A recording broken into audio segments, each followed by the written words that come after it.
को ही खाकर खत्म कर देती है। यानी कि वो बाहर आ चुकी है अब इनके लिए और कैंग दोनों के लिए खतरा मंडरा रहा है।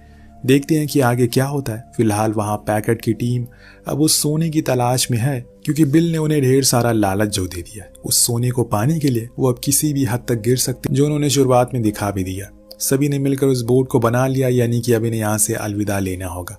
हैंक काफी भावुक हो जाता है क्योंकि इन लोगों ने उसका बहुत ख्याल रखा, लेकिन अब उसके जाने का समय आ गया है, इसीलिए वो सभी को अलविदा कहता है। फिर आइलैंड की दूसरी दिशा की ओर आ जाता है, जो जगह सिर्फ खतरनाक जानवरों के लिए है। इसीलिए उन कबीले वालों ने बीच में बांध बनाया हुआ है ताकि कोई भी यहाँ तक ना आए।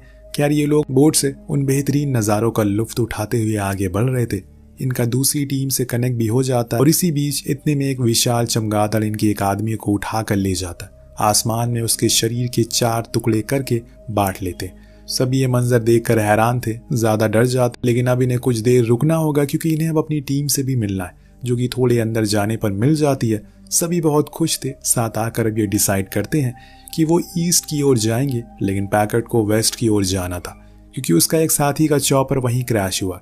लेकिन हैंक उन्हें वहां जाने से मना करता है क्योंकि वो इलाका छिपकलियों का है। लेकिन पैकेट जेम्स से कहता है कि तुम्हारा काम हमें रास्ता दिखाना है, उन लोगों को ढूंढना है जो खो चुके हैं। इसीलिए जेम्स को उसकी बात माननी पड़ती है और वो सभी वेस्ट की ओर निकल जाते हैं, जहां पर उन्हें एक कंकालों की घाटी मिलती है, जिसके बारे में हैंक बताता है कि ये कैंग के परिवार का कब्रिस्तान है। इसे देखकर आप आइडिया लगा सकते हैं कि वो छिपकली कितनी खतरनाक है।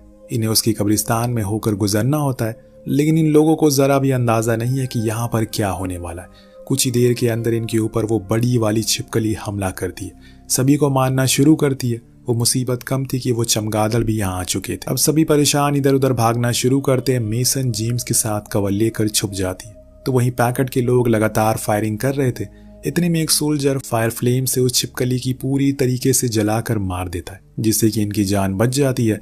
लेकिन अब हैंक का कहना था कि उन्हें यहाँ से जल्दी बाहर जाना होगा क्योंकि ये इलाका सही नहीं है।